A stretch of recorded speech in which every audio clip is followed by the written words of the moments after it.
રાજ્યમાં ઠંડીનો ચમકારો યથાવત છે। સવારથી જ ઠંડા પવનથી લોકો ઠૂંઠવાયા છે। કાતિલ ઠંડી સાથે ગાઢ ધુમ્મસ પણ છવાયું છે।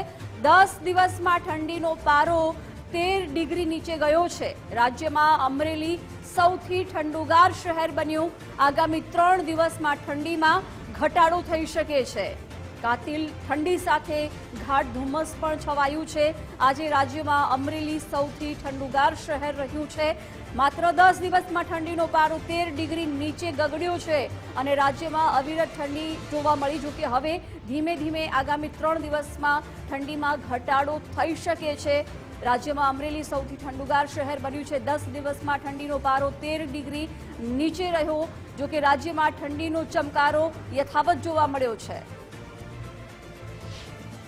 રાજ્યમાં ઠંડીનો ચમકારો યથાવત છે। અમદાવાદ સહિત રાજ્ય આખાની અંદર વહેલી સવારથી જ ઠંડી જે છે તે યથાવત હાલ જોવા મળી રહી છે। ખાસ કરીને વહેલી સવારથી જ ઠંડા પવનોના સુસવાડાથી અમદાવાદ સહિત રાજ્યના તમામ નાગરિકો છે તે હાલ ઠૂંઠવાયા હોય તે પ્રમાણે સ્થિતિ છે।